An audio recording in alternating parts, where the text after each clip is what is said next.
Have you ever wanted to share your story with the world or find a new way to express yourself? Today's guest has been helping people share their stories. He currently heads one of the most successful creative radio units in the world, which during his tenure have won over 200 national and international awards across all the major media competitions. He's RTE's multi-award-winning podcaster and radio producer and author of our creative storytelling course. We're delighted to have Liam O'Brien on GCTV Live today. I'm Susan and you're watching GCTV Live.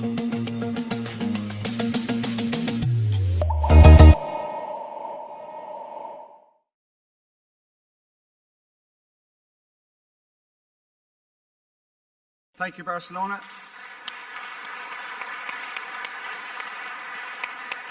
We'd just like to say thank you to Premios Ondas, to the jury, and also just back at home we'd like to acknowledge the support of the head of Radio 1, Tom Maguire, our editor, Sean McGilliforig, our head of content, Jim Jennings, and of course all the Documentary in One team. Thank you very much. Garev Mila Mahagat. Muchas gracias. Gracias de verdad. Hello, everybody. Hello, Liam. Hello, Susan. Hello, everyone. Thank you so much for coming into GCTV Live today. So what is this clip that we've just seen? Another award for the team. Well, that particular one was actually great fun. That was for a documentary I made with a man called Conor Keane, John B. Keane's son, for anyone who knows their Irish literature. And that was the Premios Ondas. It's like the Spanish version of the BAFTAs, I guess. So it honors television, music, and radio. And that particular production won Best International Radio category. That's fantastic. And that was very recent, was it? Yeah, just before Christmas. So it was the full-on red carpet effect, and Las Ramblas closed off. Good to see you in the tux. Got to get dressed up once in a while. Absolutely. Liam, can I, just for our viewers who maybe don't know so much about your background, how did you get into radio documentary making? Well, how I got into radio documentary making, I mean, in many ways, it's not a career path that, one sets themselves up for, I guess. What I would say is that people who work in the formats that we do, which is audio, so be it radio, be it podcast, I mean, essentially you have to have a curiosity about life and you have to have a curiosity about people and things. So how I ended up there was my formal education is a degree in classical music, a master's in music technology, a higher diploma in journalism, and then I worked with the classical music broadcaster in Ireland, Lyric FM, RTE Lyric FM, then into politics, sports, drama, bit of this, bit of that, and eventually ended up in documentaries. So you definitely have that curiosity.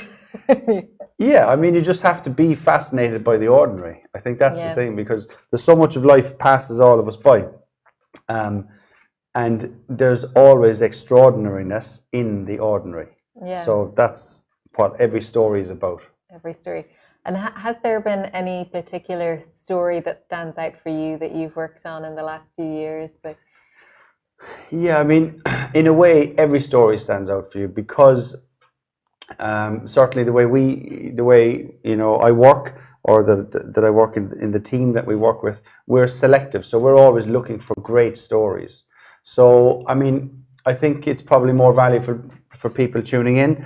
Like, the things we look for in great stories are a good storyline, which sounds very simple. But what I mean by that is something must happen. It must go somewhere. There must be a climax. There must be a tension. If I were to tell you that in 20 minutes' time, somebody unexpected is going to walk in this door, what does that make you feel? It makes you feel a little on edge. It makes you thinking, I wonder what's going to happen. I wonder who it's going to be. I know that's a really small example, but the point is, tension is so important in stories. So, I mean, like that story that won in Premios Ondas, for instance, that was a very simple story, which was 70 years ago. And it was essentially about a woman who was pregnant, who was in childbirth, who was refused entry into hospitals at the time to give birth. And as a result, that lady died in childbirth as she was giving birth to this young baby. and then subsequently what happened to that baby throughout life. That baby is now a lady who is still alive. So the trauma of the events that are 70 years old are still very much alive, in not just through the child that was born, but through the wider family unit and the wider community. So those kind of stories, they stay with you because they're layered, you know. I mean, if you think of your own life, what are the aspects of media, of story that you remember? What are the best films, the best books? Typically they're all stories that have worked at many levels, where you felt, you know, drawn in by a certain character, or you loved the landscape or the place or the feel, or like Braveheart, it was all about the underdog. You know, there's lots of things going on in stories, and that's what draws us all in, and that's what attracts me to good stories. Yeah, and something that we basically you know, that a lot of, I suppose, storytelling is kind of at the heart of everything you do. Yeah, is that a accurate way to sum it up? Like it is. Storytelling is at the heart of what you do. I mean, yes. For every human being, we communicate. You get up in the morning, you know, you walk downstairs, you live with somebody, you start to have a chat immediately. What are you doing when you're having a chat? They're telling you a story, or you're telling them a story. So by inference, we're all storytellers. Look at all social media in the world. What do we do when we message? We're forming a story. We're trying to communicate and tell people a story. So every aspect of life is storytelling, from banking to working to farming to, like, everything is a story. It's a story. And I mean, for those of you watching who are not students in the creative storytelling course, just interested in that area, that's very much what Liam has taken people through, is how to develop that story, that idea that you have. Do you think that your stories in RTE, are they mainly Irish focused, or do you think like that Irish people are more natural, have a flair for storytelling, or does it matter when you go meeting people around the world? For sure, the ability to communicate is cultural. Like, for instance, I would work in European context sometimes, and you notice that, for instance, there's a certain personality type comes from people who are German or Polish or the Czech Republic or Chinese, or like every country will have its own personality in many ways, and that's through its peoples. Like, for instance, in America, what do we think when we think of Americans? We think brash, open, loud. Are all Americans like that? No. But does that, like, for those who are brash, open and loud, does that interfere with their ability to tell a story? Do we trust somebody who's brash, open and loud? So you have things like that. But to get back to your point, do Irish people make great storytellers? Yes, by and large. We have been a nation of storytellers in many ways for millennia, really. And we have a great ability to tell each other stories and to share them. I mean, we have a vocal tradition in sean-nós singing, for instance, which is traditional Irish singing, and that is about telling stories, the smallest of stories, invariably.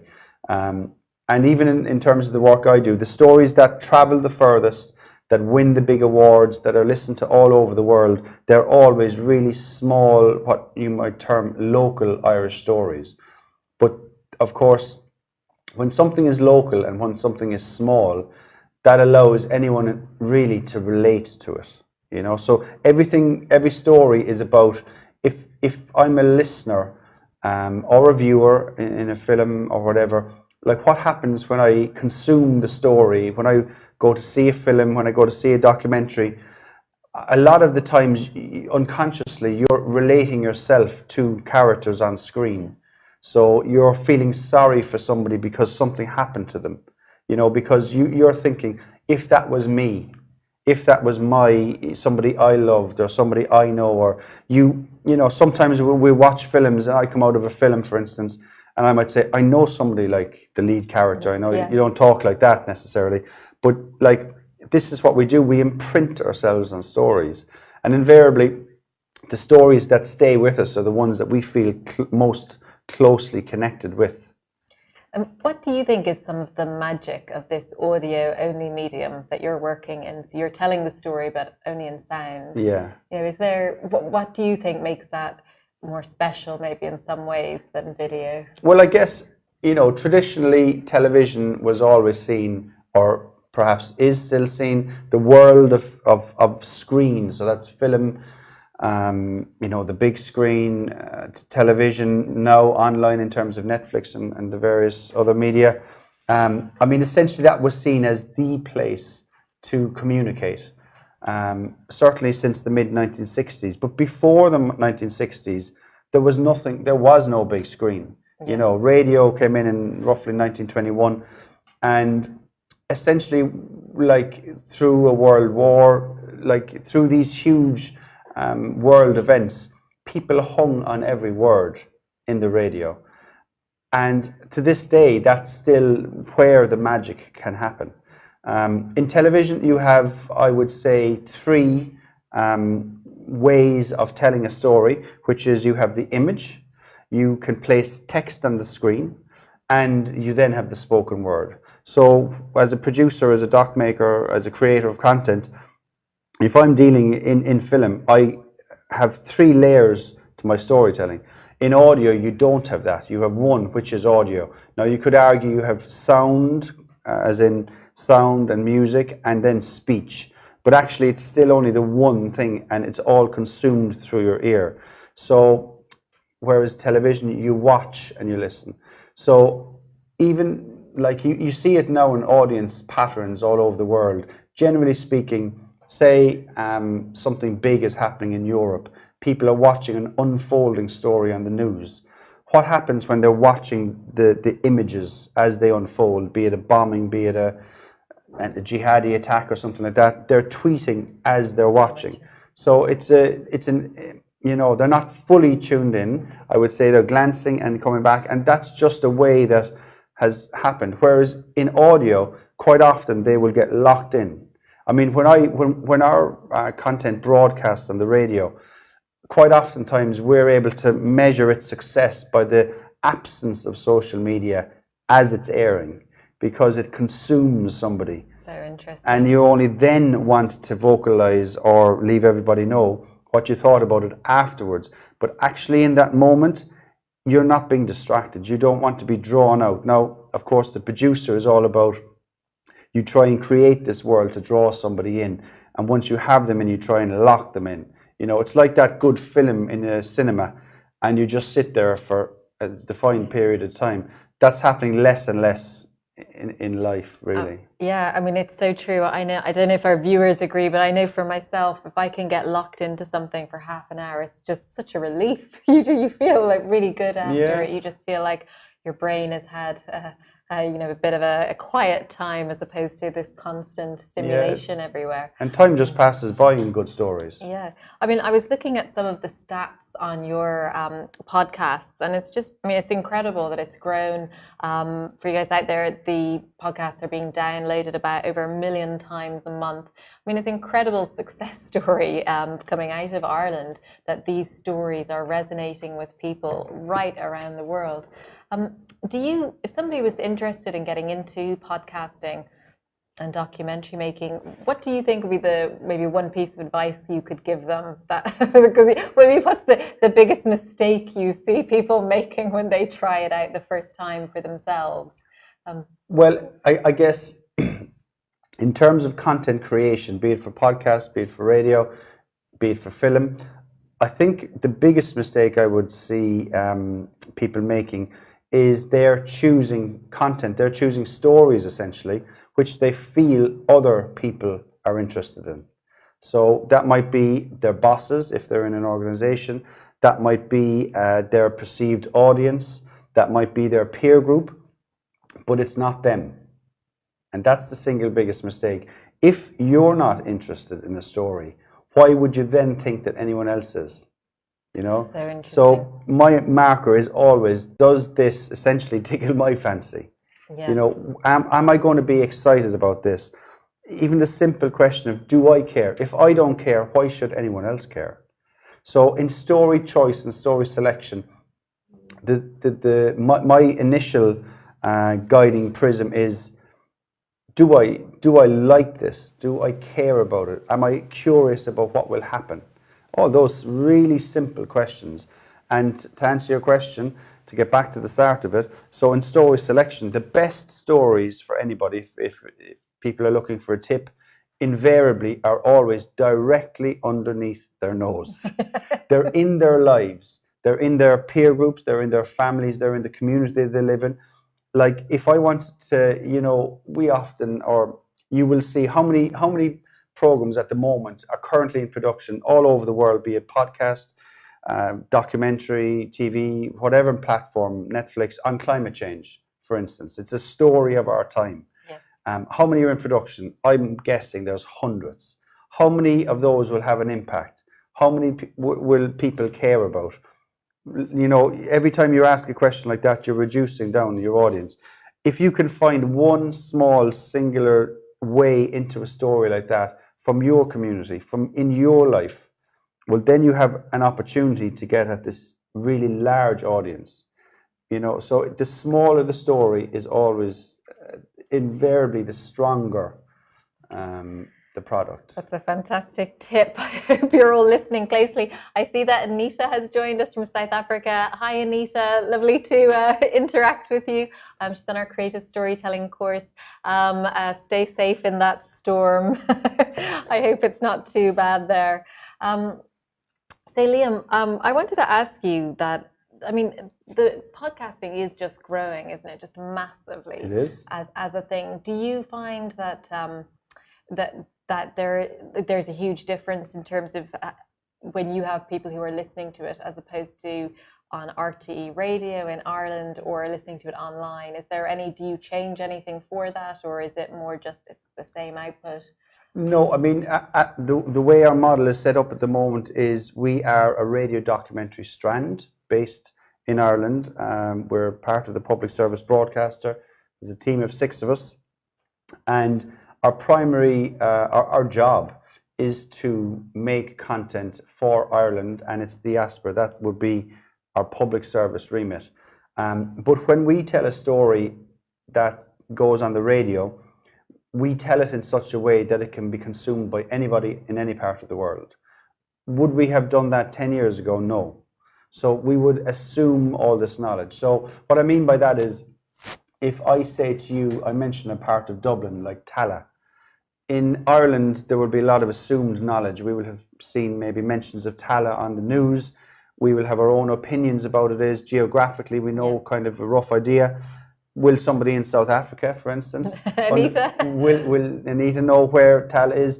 Will she know perhaps the connotations associated with it? No. So, I mean, there's a fine line where we need to choose the information that we include in that radio documentary in such a way that doesn't, you know, we don't want to speak to our audience in Ireland as if they don't know this, but equally it's no load just to remind them, you know, on the west side of Dublin, you know, in a maybe a socioeconomic, whatever way you wanted to describe it, you can just give small little, essentially explainers, but they need to be part of your story. You don't want to feel that this has been explained to you and that has been explained to you. You know, these things need to come together, which is part of the work of narration, of the written word.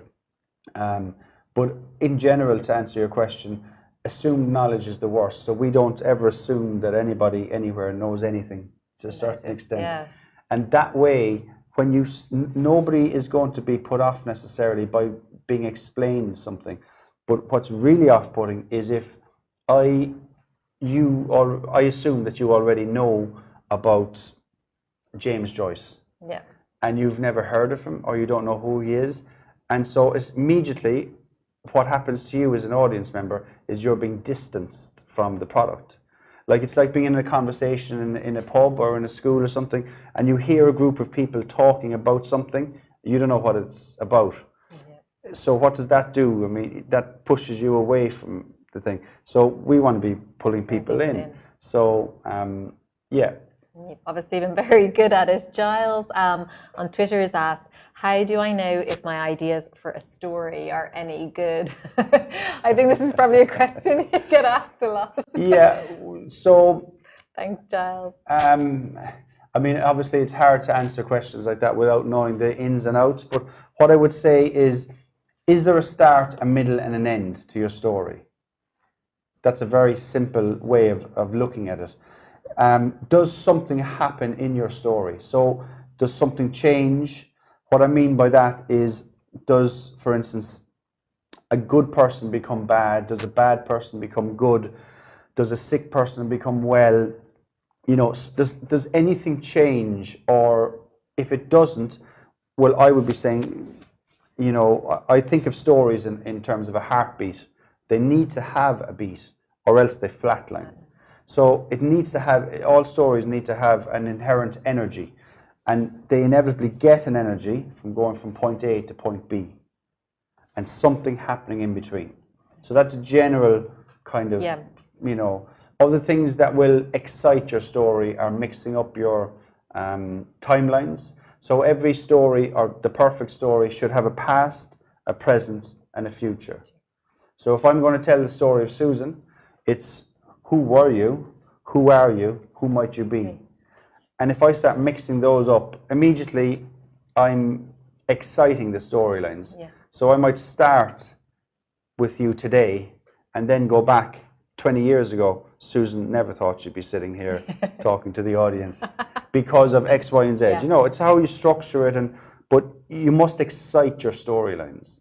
You know, think of them as, it's almost like a frisant, like bubbles in a cava, or, you know, energy needs to flow through stories. So speaking on the past, present, future, if you were talking to Liam as a 20-year-old today, what would be one piece of advice you'd give yourself? I guess one piece of advice I would give myself is listen to the radio. Okay. I didn't listen to the radio, or consume audio. I mean, it's so different now, but like, is just consume a lot more, because it's a great way to learn, not so much by what works, but by what doesn't work. I mean, if you and I set out to make a podcast with the same person and the same story, we will have a very different end product, or we will have a different end product anyway. Why will we have that? Because the story passed through you and the story passed through me. So that's another thing I would tell myself as a 20-year-old, is never undervalue yourself. As a content creator, as a producer, is never underestimate what you bring to a story. You know, essentially, when we make something, we are a prism through which all this information passes. And subconsciously, we bring our own life experience, like if I'm making a story, for instance, on a father and son, and I have a broken relationship with my own father, is that going to affect the telling of the story? Of course it is. If I have a brilliant relationship with my father, will that affect the story? Of course it is. Like, we are people at the end of the day, and that is why there is 8 billion different people. Otherwise, we'd all be the one person, you know. And in general, like, not to be getting too ethereal, but society is becoming more homogenous. You know, you see it in Ireland. I suppose you see it everywhere, but I'm Irish, so I notice it more. Whereas there are fewer and fewer characters, or, you know, we might call them oddballs, people who just view the world in a different way. Make it more colourful. Yeah, but like, invariably, the best artists, the best writers, the best, you know, you look at your Oscar-winning directors next March. Will they be people who walk straight down a line, you know? No, they won't. Not, So, like, we need to think about the world differently. Like, can I ask you who or what inspires you? This sounds like a kind of a prosaic answer, but what inspires me is the ordinary person. And when I say that, I make it sound as I am an ordinary person. So what inspires me is trying to reach out to people who may not have engaged with our product before. And the ultimate reward is when you hear unsolicited a piece that you've made, or in our case that is a documentary in production, you hear it being spoken about in a random shop or with a random person. Or online is great, but it can be more focused, you know. So what I mean by that is you have people who are media savvy, general online, whereas we're always trying to reach new audiences. So if you hear about a teacher in a school using one of our documentaries to their children, to the 15-year-old children, that kind of stuff is amazing, because you know it has had real connection. Yes, you get your million downloads, yes, you get these huge audiences, but it's actually to reach individual people and to hear the individual, like I've heard the most amazing stories, like for instance, I remember I made a documentary a number of years ago about a man who was buried twice. The reason he was buried twice is the first time he was buried, he was hurriedly buried, he was buried in his clothes. And this was back in the 1970s, and back then there was a way that you honoured a dead person. Essentially, this guy was at the bottom of the rung in the local village. He had drink issues, and it was just, he died, let's get him buried. But the village people says, no, let's get him buried properly. So they dug him up, they washed him, they clothed him, cut his nails, just did the nice, humane thing. And they reburied him, and they had their own small little thing.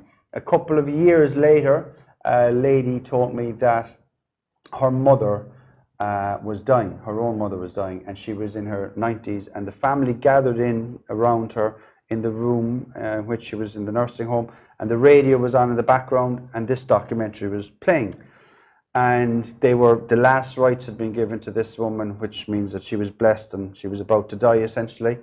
And everyone was kind of quiet in the room as the documentary was on, and then somebody started talking, and the lady suddenly opened her eyes. Will you please keep quiet? I'm listening to this. Listen to it, and died shortly after. So Fantastic, wow. yeah, I mean, you hear these anecdotal things. I remember another guy telling me one day that he listened to this documentary and it saved his life. He wasn't in a good place at the time, and this documentary was about a guy who never gave up, essentially, and just changed his life. Something switched. So those moments of connection are what you're always looking for. Do you think that's because it's real stories, real people, that you guys make these documentaries? Yeah, in some way, like 10 years ago when I used to say to myself, what do? We tell real stories about real people. Invariably, that's what everybody does now. Everybody says this is real, and we keep telling ourselves now in this period, especially of fake news, you've got to almost say it's real. Actually, it's about more than just being real. It's about that connection, So it's finding people that have important stories to tell, and invariably they're people that the rest of the media bypasses. That's another tip, where to look for your stories. Look for them where no one else looks for them, Yeah, which seems a really obvious thing to say, but it's places that other people don't, So I'm not sure if that's answering your question. Absolutely. Do you have any documentary that you can talk about that you're working on at the moment that particularly excites you, or a story that? Yeah, so there's one I'm currently in the middle of with my colleague Donal Hurley. We're going to Norway next week to the Femund dog sleigh. It's a dog sleigh race, one of the longest in the world, or the most prestigious, and we're following an Irish competitor, the only Irish competitor. So it's exciting because it's a place I won't have been. It's in the Arctic Circle. It's minus 20 odd Celsius. But equally, what I'm more excited about, and what I'm already imagining and have been for the past couple of weeks, is the soundscape and how we will bring that sound home with us to faithfully represent somebody who's never been in a dog sleigh, who's never been in that kind of Arctic environment. And so, like, a lot of that stuff you can prepare in your mind, but of course practically and in terms of recording in actuality, we can't. So we do our best to prepare, but anything can happen. A microphone might freeze, it might break, but these are all things that we will use hopefully as part of our story. In many ways, there was a gentleman earlier who asked about, he has a story, what makes a good story.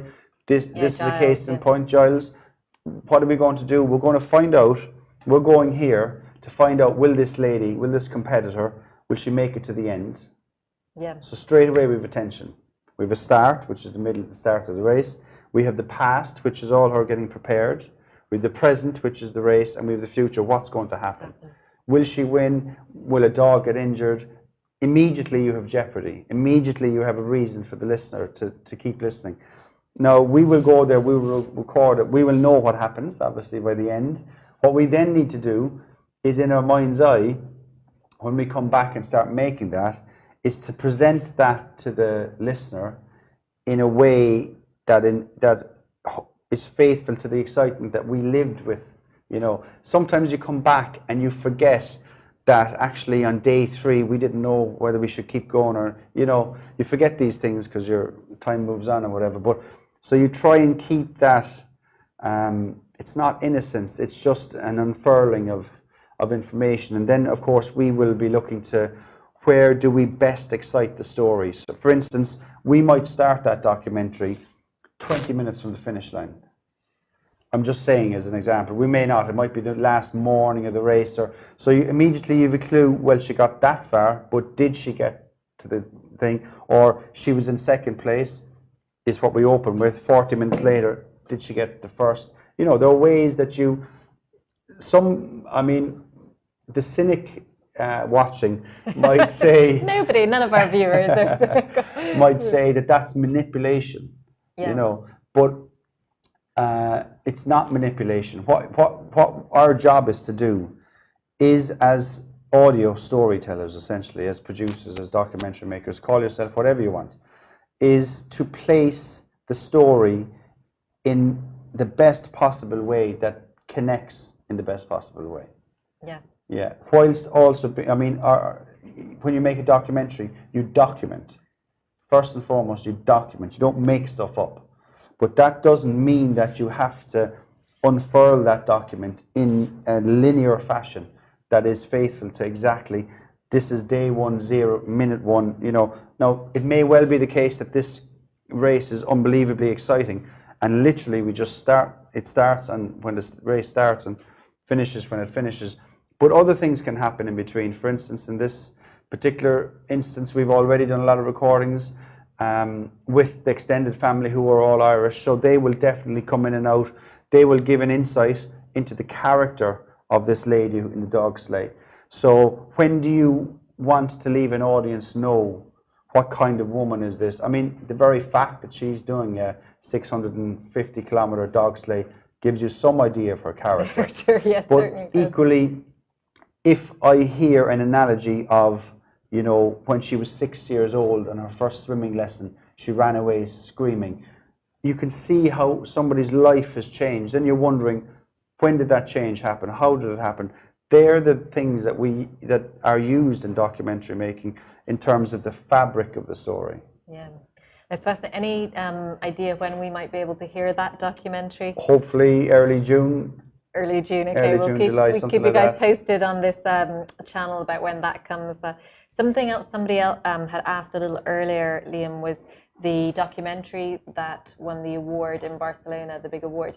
What was the name of that In documentary? Shame, Love, in Shame. In Shame, Love and Shame. We'll link to that underneath as well if anybody wants to hear that. Somebody called Katie has asked, Liam is fascinating. Does he do any workshops anywhere? I'd love to learn more. Absolutely, Katie, you can get in touch with us, and Liam is going to be holding a workshop in London for anybody who's there quite soon, so we'll give more information on that. Martine, hi Martine, thank you for joining us. Martine has said, wonderful truth-telling, sharing, love it, the wonder of being human. Thank you, Susan and Liam. Thank you, Martine, delighted to have you here. We've Aideen here. Hi, Aideen. Hi, Andy. Great, you know, keep all your questions coming in if you've got any other questions for Liam. I was just about to ask Liam what he thought the best invention of the 20th century was. I have an idea maybe where you might go with this, but...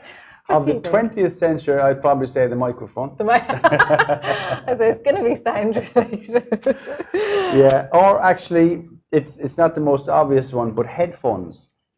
Yeah. Why headphones? Because it's another basic mistake that a lot of people working in audio make. And when I say a lot of people, I mean people who work in public, you know, whose job it is all the time, is would you shoot film on a camera with your eyes shut? Of course not. Of course not. So why would you record audio without hearing what the listener is going to hear? Which is the same thing as looking in the camera. It's what they're going to view. Like, this is your world, you know, and it's such a simple thing to put on headphones, and you get like what you get in headphones through a microphone is obviously what the listener gets on podcasts or on radio, but it's a world. Yeah. So it's not about words. Like if I'm in this room and I'm recording you, yes, I might have a big furry Rycoat over my microphone. I'll have my my headphones on. What you will get as a listener, what I'm hearing, is perspective. Is the fact that if I move here and you pick up your glass, I can hear that. I can see that there is a whole raft of production staff behind here fiddling away in the background. You can hear that. You know, it's a world. When I take that back to the studio and you craft that into the end product, be it the podcast, be it the documentary, that gives you so much texture to play with. You know, I can narrate in over it as I was waiting. You can hear the fan in the background. The lights are being set up. I can't judge any of that if I don't have my earphones on, because what I'm hearing is what you're hearing. Yeah. It's not the audio world. Yeah. Very simple, but Okay, so very important tip, always have your headphones on when recording sound. Thank you for that tip. Hi Anne, nice to see you there. Delighted you've joined in on the video. Liam Paul on Twitter has asked, Liam, I have an idea for doing a podcast. I'm just not sure where to start. Help!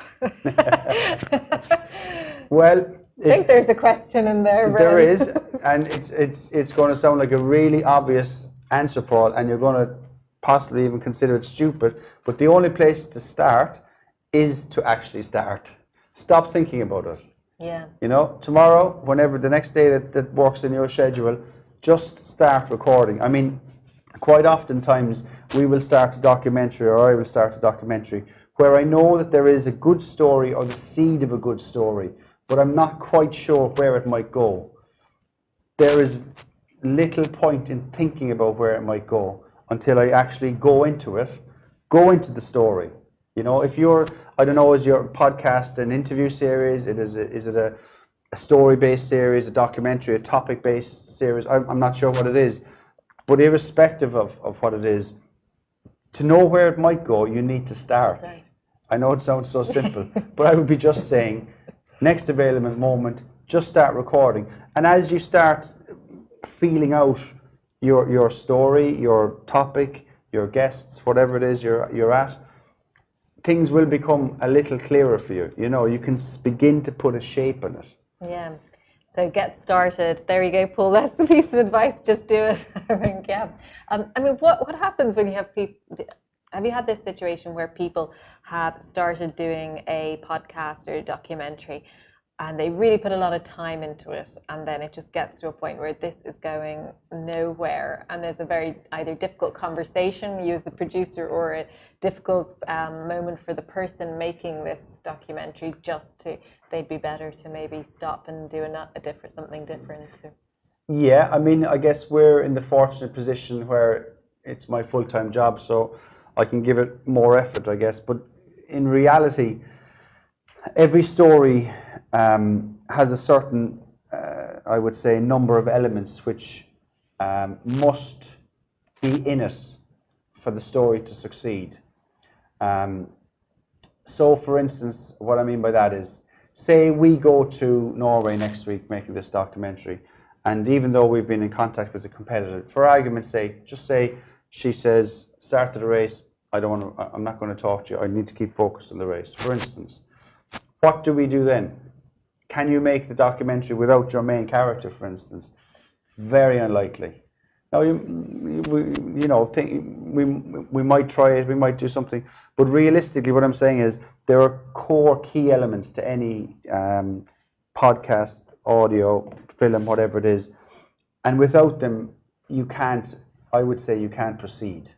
Yeah. So you need to kind of back up a little, and like Paul was, just start recording, but equally earlier enough on, you need to figure out, if I don't have this, actually I don't have an end product. And yeah, it's in that space is what I'd say. In that space.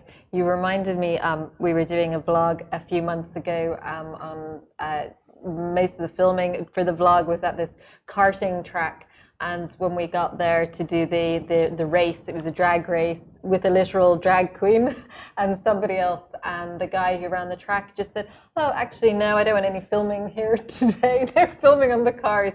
So suddenly we'd filmed all the parts around it, the before, the getting ready, you know, and then we just kind of had to film an empty track and be like, well, it was a great race, but, you know, and we had to make it into, I suppose we had to use that as a joke, really, that it was a great race, but you'll have to take our word for it.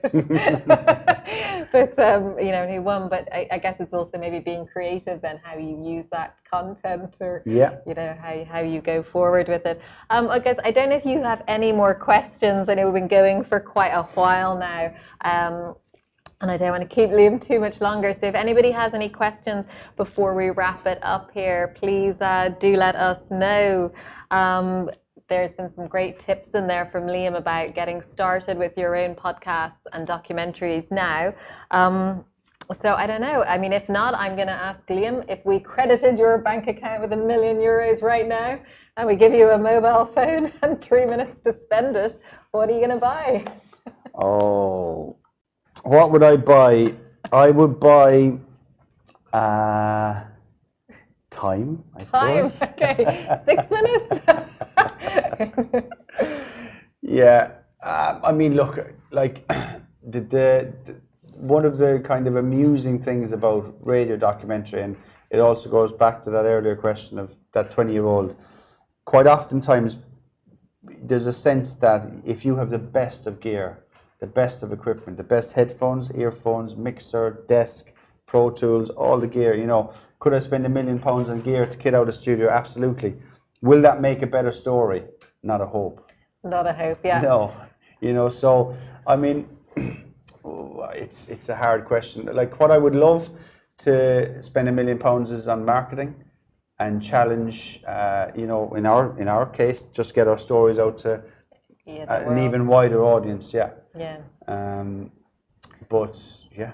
It's fantastic because thank you, Anne. I see your questions just come in there about what recording devices Liam might recommend. I think before if you answer that, Liam, I think the first thing is not to worry too much, first of all, about what the recording devices are. It's just do it. But do you have any particular recording device? Yeah, certainly for somebody starting off, Zooms are very good. They retail in around €200 to €300. Okay.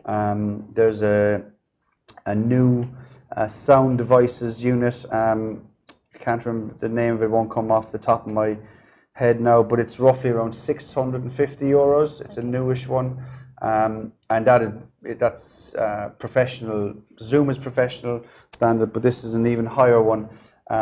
In general terms, it's worth investing in your microphone. All recorders are essentially digital recorders, so they will, nowadays, it's all on flash cards. But where you get quality is in your microphone quality. Okay. So, you know, for a good microphone, I would be saying €400 to €800. I know that sounds like a lot of money. Equally, you can make good content on an iPhone. You can actually buy good quality microphones to just stick in a smartphone, be it Android or iPhone. Fantastic. Money isn't the key. The key is good stories, good access, well told, you know. Well told. Okay, thank you, Anne, for that question. And we can email you anyway, Anne, when you're getting started on more of that and the recording device that Liam was just talking about there, along with the Zoom one. Anita, thanks for your questions. Those live webinars will be starting in February, Anita, so don't worry about any other questions now. She said she's most concerned with the technical side and getting people to open up and not going off track to just talk issues.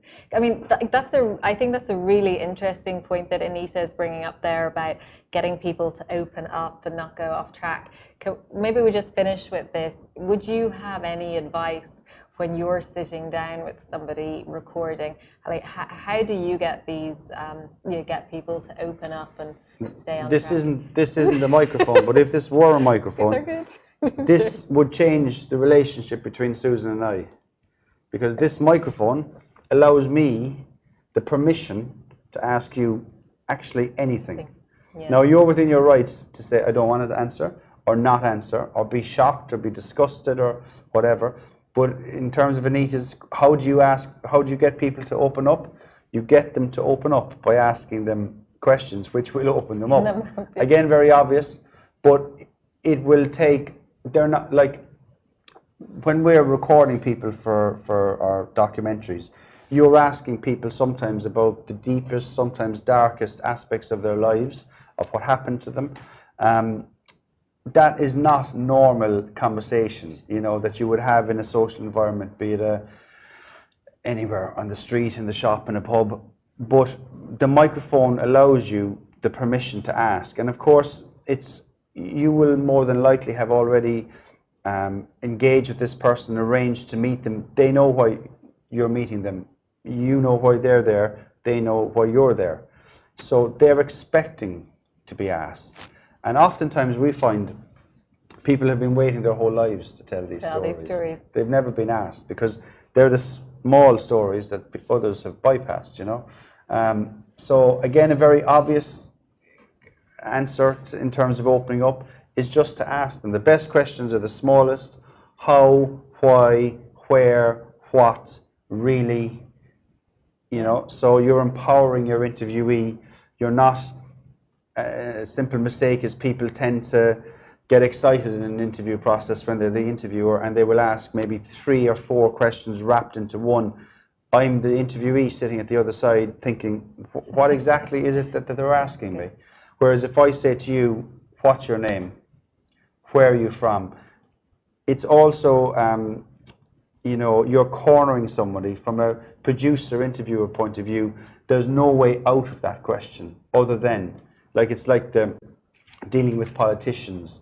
I want a yes or no answer. Obviously, you won't always get it. But the smaller the question, the more, that's how you will help open people up, because they have no way, they can't dodge the question. So they must then start to open up. Like, everything is built on trust, of course. So people will open up when they trust you. If they don't trust you, they won't open up. So you can have the small questions, you can have everything right, but ultimately it's a matter of trust. So, for instance, if it's a very difficult story, my first question would be, tell me about the night you were knocked down, hit, whatever the story. Don't go in with hard questions, you know. We might, again, it's like what happens in normal reality. Like, we all know people who are nosy, you know, who if something good or bad happens you meet them in the street, they're straight into it. Yeah. Oh my God, I heard you. Whereas you'll have other people and they will say, oh, it's a lovely day, how are you getting on, how are your family, da, da, da. And maybe 5 minutes in they'll say, and I heard that, you know, and you're much more inclined to open up to a person like that. Same thing applies in what we do. We're all telling stories. And I guess it's practice as well, you know, where Anita is asking that question, I guess going out and doing it and seeing, you know, where those, you know, blockages do happen by doing it, because you obviously have years and years of experience of doing it. Yeah. So it's, you know, it's maybe got easier over the years. It has, yeah, of course. I still make mistakes. Yeah. Like, you know, that's the nature of the job in many ways. But like, again, another simple way, find somebody very close to Anita, and, you know, like a simple exercise. Anita could ask them, for instance, okay, tell me about the most important day in your life. They'll say, the day I won the under 8 race. Okay, Anita's job is to find as much information out, get as much information from them about the day they won the under 8 race.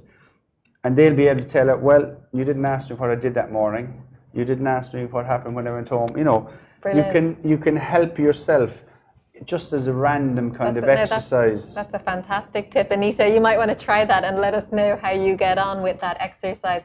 Listen, opening up. Yeah, listen, thank you so much, Liam, for coming on today. And if any of you guys want more information about our creative storytelling course or the upcoming webinars or seminars with Liam, please just get in touch on, you can either email us hello@gocreateacademy.com or just come onto our Facebook page here where we're regularly updating the information. Listen, thank you so much. I hope you guys have all found this really helpful. I know I found it so interesting. Well, it always is when I'm chatting with Liam. And thank you again, Liam, for coming in. Thank you, Susan. Thanks, everyone. Bye, guys. Bye-bye.